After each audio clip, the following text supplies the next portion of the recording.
Why? Why now? Why at age 38? Why take this step? I've always been like a little bit competitive, and yeah, I'm 38, so it kind of feels like if I'm going to do anything seriously competitive athletically, like now's the time. I don't have time. Every fighter's got an expiration date, and I want to do it while I still can.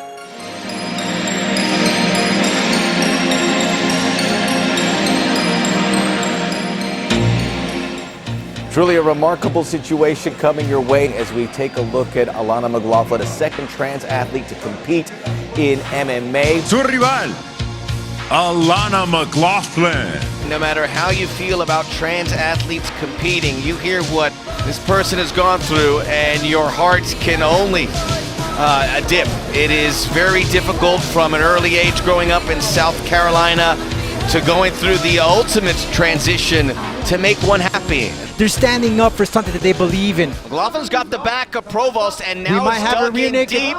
And the tap. Alana McLaughlin victorious in her MMA debut. What led you to sign into this project? I mean, same reasons it got me to fight, you know. I mean, sure, there's part of me that, you know, I want to be remembered, but it's really more about making more visibility for the trans community. Yeah, just making space for us. That's the important thing. You know, if it takes being out in public where people can see it, then that's what it takes. Has it even hit you yet that at least in this community, you're considered as something, at least as a folk hero? I don't know. I don't know. It feels weird. It feels weird. I'm not that special. I would beg to differ. I mean, my claim to fame is that I can take a punch or a series of punches.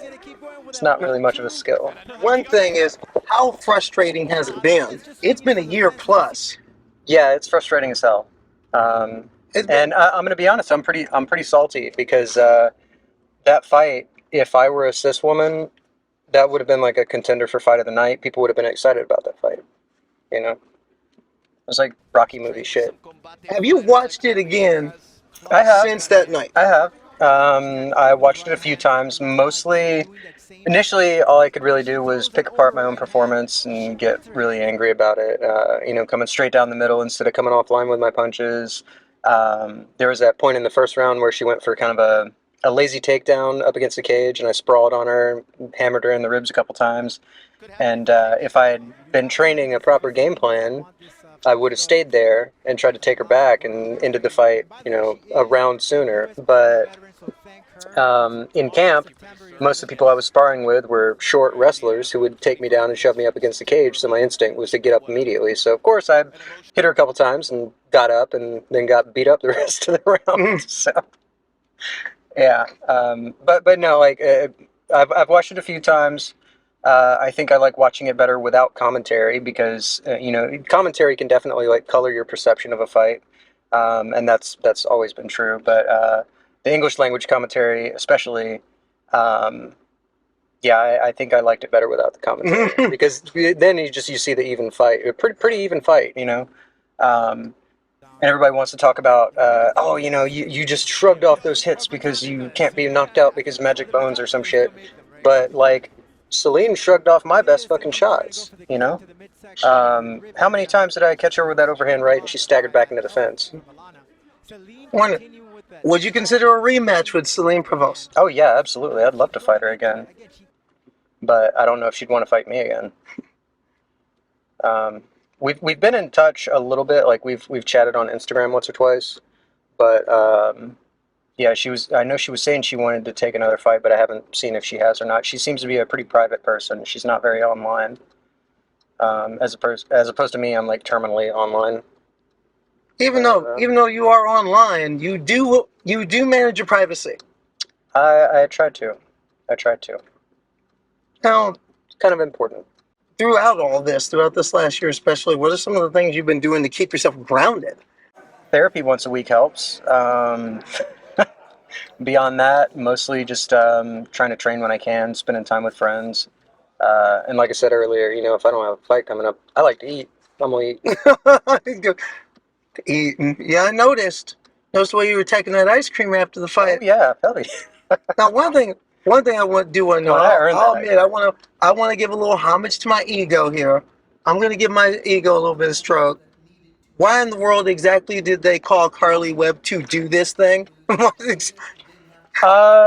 You know, I feel like trans folks in the sports world, whether it's commentary or athletes, are kind of hard to find these days. And you are a known quantity, so they reached out to you. That would be my guess. They haven't told me shit. Getting information out of them is like pulling teeth. You know, I found out the schedule for this morning yesterday afternoon.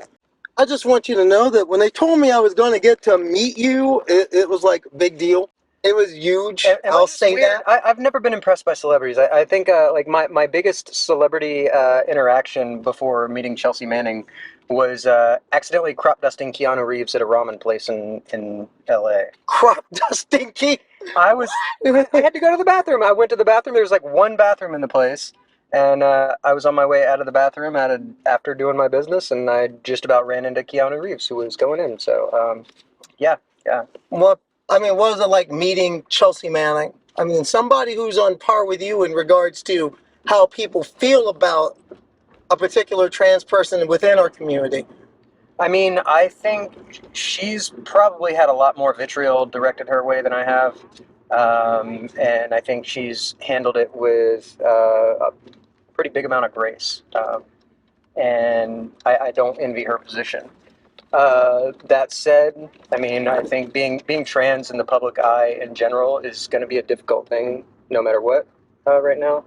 Getting to meet a Chelsea Manning, which is somebody who, by the way, Chelsea, I want to beam you up, Chelsea. Beam her up on the trans. Yes, I want to beam her. I want to beam you up, Chelsea. I'm going to tell you that right now. I want to beam you up. Let's make this happen. One thing that's happening this year, because I want to get your take on it. You've got a hotly contested governor's race in Oregon. Mm-hmm. And the Republican opponent has ran the ad with Riley Gaines and Leah Thomas in it. Yeah, see, I go out of my way to avoid watching most TV stuff, so I've luckily not seen that. Well, one thing is just Otherwise, I'd just be in a state of perpetual rage. What's your thoughts overall on the fact that Leah Thomas is still a thing? I mean, it's what is there to say? It's unfair. It's shitty. It's scapegoating, and I mean that's what they do with trans women in sports. We're their next big boogeyman. They lost the fight for marriage equality, so they shifted their focus to us because they know we don't have the support that gay marriage did. And then, of course, once they're able to take us down, gay marriage will be right back in their sights. We just saw Roe versus Wade fall, and that was settled law since the 70s. And here we are. Here we are. And now they're already talking about going after Obergefell. Yeah. And I mean that's what I'm saying. It is supremely frustrating. We do whatever we can. We fight however we can to maintain something. Full disclosure, I went on a Leah Thomas rant in that interview. Mm-hmm. I went on a rant. I have sharp ears. I went on trans woman to trans woman. Do you ever get tired? I'm always tired. I'm always fucking tired. I mean, I'm not kidding. Trans woman to trans woman, I'm a quarter hour past tired. Yeah. Of all of this. I'm tired of the stuff of the guff you get. Yeah, I mean, at this point, I think the only thing I can say in response to that is anger is more useful than despair. That's one reason why I was glad to do something like this, because that way it gives me something constructive to do with how I'm feeling. I mean, on the upside, we've had a lot of trans joy. Today was trans joy for me. I'm just going to say that. Today was trans joy for me. You make me blush. You keep that up. It's true though. I mean, I've had a lot of joy these last couple weeks. Last week I interviewed somebody who lives near where I grew up, right? Who's doing the job I did at age 23, on-air news reporter, and they get to be their authentic selves doing it. In Des Moines, I'm Nora J.S. Reichart for Local 5 News. We are Iowa. How big is that? That's amazing. Nora Reichart, I love you, and I can't wait. And next year when I drive home for the family reunion, I'm stopping off in Des Moines and meeting you in person. We're definitely going to get coffee and talk about Spider-Man. There are so many Spider-Men now. Which Spider-Man will you be discussing? just about all of them in one way or another. I mean, just on film, there's like 4 of them now. Is it 4? Yeah, there's 4. There's 4. And not including the multiverse. Hmm. Where my favorite Spider-Man is I'll admit, I told everybody on the podcast, I'm corny, I like Spider-Ham. Now I'm gonna avoid the trans culture thing of making bad puns. I'm just gonna if there is a trans girl stereotype that you know you live up to, what is it?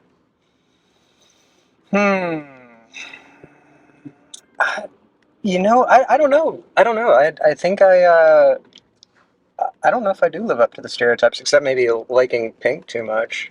Well, there you go. Maybe That counts. Okay. Yeah. I was gonna say, like, I'm not a hacker unless you count like sharp knives and stuff, outdoorsy stuff. Tall socks, I do the tall socks thing. Cat girl, but but see, like, I'm not the like thigh highs and cutesy ears cat girl. I'm like the eating a whole smoked mackerel in my car like a disgusting goblin cat girl.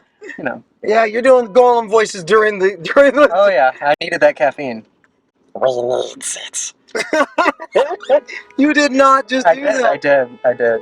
Well, I can't do. Well, folks, y'all can honk your horns all you dang well want.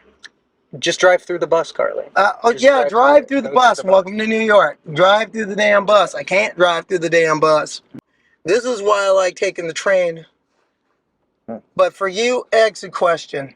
What's the biggest thing you want, especially trans people, to take away from what's going to happen when this thing drops?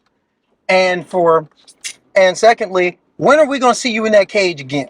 I had a possible fight offer a couple days ago. It's taken fucking long enough, but I'm sorry. Hey, you can no, don't worry. Come on. No, it's come on. This is an LGBTQ sports site. Yeah, right. We can cuss here. But no, I had a possible fight offer a couple days ago.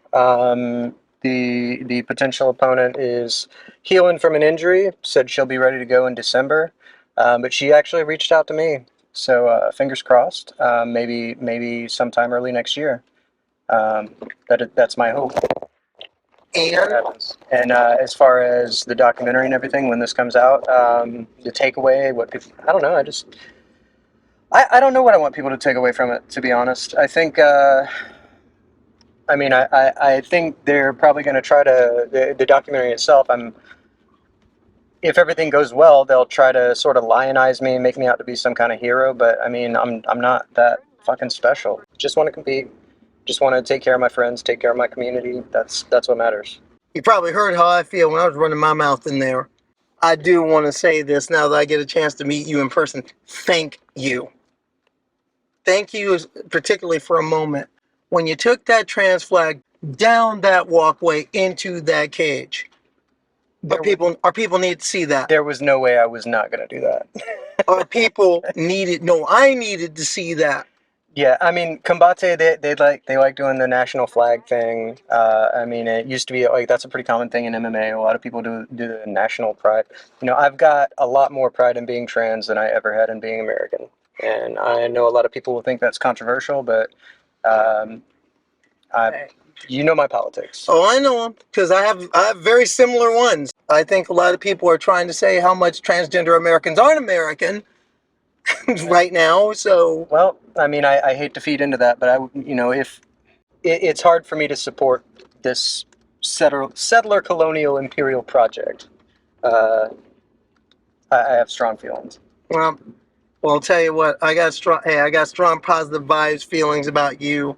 I'm looking forward to. I am honored to be a part of this documentary, and hey, I'm honored that I finally got to see your face in person. This is huge. Alana McLaughlin, hey, thank you for being on Transporter Room, Trans Women Getting Coffee in Cars.